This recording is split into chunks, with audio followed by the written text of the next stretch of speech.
नमस्कार बंधुरा काकुलिस फैंटासि चैनल आपनादेर सकलके स्वागत। राही आर राइयेर कांडटा एकबार देखुन। सकालबेला उठेছে, एखोनो मशारिও खोला हয়নি, तार मধ্যে एनारा दुजन माथार मধ্যে दुटो ओढ़ना निये और पुतुल दुटो तो सब समय बिछानार मধ্যেই থাকে।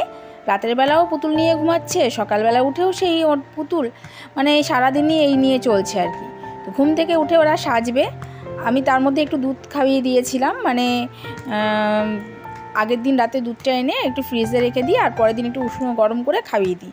তো দুজনে 2 গ্লাস দুধ খেয়েছে। আর এখন যেটা করবো সেটা হচ্ছে ছাতু খাওয়ানো। তো ছাতু খাওয়াতে গেলে তো প্রচুর হ্যাপা সামলাতে হয়, তার আগে দেখুন কি করে, এইগুলো একটু সামলে তারপরে ছাতু খাওয়াবো।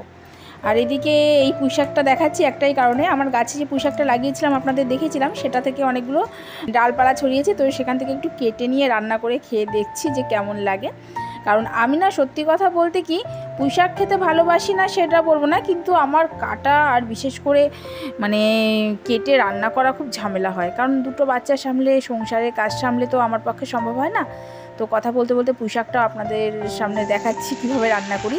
নিরামিষ করেই করব, কারণ মাছের মাথা দিলে না আমাদের বাড়িতে কেউ খেতে চায় না। অনেকেই আছে মাছের মাথা দিয়ে পুঁইশাকটা খুব পছন্দ করেন, কিন্তু আমাদের বাড়িতে কেউ খায় না বলে আমিও করি না। আর অল্প একটু করে করছি পুঁইশাকটা, কারণ এমনিই গলে যাবে, কারণ গাছের পুঁইশাক তো ফার্স্ট আমি খেয়ে দেখি কেমন লাগে আমার গাছের পুঁইশাক। আর এই একটা জিনিস আপনাদের সামনে নিয়ে আসছি। আপনারা ভাবছেন একটা খাতা আর পেন পেন্সিল এগুলো দিয়ে কী হবে সেটা আপনারা বুঝতে পারবেন। তো প্রথমে খাতাটা নিয়ে নিলাম, আর এই আমার হাতে দেখে বুঝতেই পাচ্ছেন পেন। আর এই হচ্ছে কি করেছি দেখুন, এই যে গাছের পাতা ফুল এগুলো না লিখেছি, গাছের পাতার রং কী, ফুলের রং কী, মানে গোলাপ ফুলের, ডিমের কুসুমের রং, এগুলো হচ্ছে মানে রাহি আর রাইকে পড়ানোর জন্য এরকমভাবে ছবি এঁকে দিয়েছি। আর এইগুলো দেখে দেখে রুমিতে এখন ওদের পড়াচ্ছে, কারণ ও আস্তে আস্তে এইভাবেই শিখে যাবে আর কি। তো এই দেখুন আমার রাহির অবস্থা দেখেছেন, দুপুরবেলা মামার বাড়ি যাওয়ার আগে এই শুরু করেছে। তো ওদের স্নান টান করিয়ে রেডি করেছি, এদিকে একটু বাপের বাড়িতেও যাওয়ার ব্যাপার আছে, কারণ আজকে সকালবেলা ঘুম থেকে উঠেই ভেবেছিলাম বেরিয়ে যাব, তো বেরানোটা আর হলো না।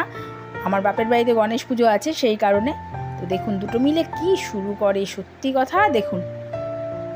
আর এই যে এটা দেখার একটাই কারণ, প্যান্টটা দেখেছেন, এই প্যান্টটা কিন্তু আমি এবার বানিয়ে দিয়েছি জানেন তো। আমার ঘরে অনেকগুলো কাপড়ের এরকম পিস পড়ে আছে, তো এগুলো দিয়ে আমার যেহেতু মেশিন আছে, মেশিনে নিজেই কাটিং করে নিজেই সেলাই করে দিচ্ছি। কেমন হয়েছে অবশ্যই কমেন্ট করে জানাবেন। আমি ভাবছি এরকম ছোটো ছোটো প্যান্টগুলো আমি নিজেই বানিয়ে দেবো, আর এগুলো কিনতেও পাওয়া যায় না, আর টেলার্সেও দিতে গেলেও খুব ঝামেলা। তার মধ্যে কি হয়েছে বলুন তো, ডাইপারটা হঠাৎ করে সকালবেলা ঢুকেছে, দেখুন দুটো মিলে কি করছে। রাহিত তো ওদিকে খেলা হয়ে গেল, মাথার মধ্যে দেখেছেন দুটো ফুল গুজেছে, ফুল না প্রজাপতির মতো, এই ক্লিপগুলো খুব বেরিয়েছে। তো এগুলো গতকাল আমি পেয়েছিলাম দোকানে, দেখে ভালো লাগলো বলে দুজনের জন্য দুটো কিনেছি, মাথার মধ্যে দিয়ে বসে আছে। আর ডাইপার ওয়াইপস সব নিয়ে মানে সকালবেলা দুই বোন মিলে মানে ওদের কি লাগে সেগুলো ওরা দেখছে। আর আমার রাহি তো ছুটে পারলো, আর রাই মশা মারছে দেখেছেন, যে ওপর দিকে তাকে ওই দেখাচ্ছে যে আমি মশা মেরেছি। আর মশাও সত্যি কদিন ধরে খুব বেড়েছে, মাঝখানে মশাটা ছিল না, এখন দেখছি আবার নতুন নতুন ছোটো ছোটো মশাও জন্মেছে।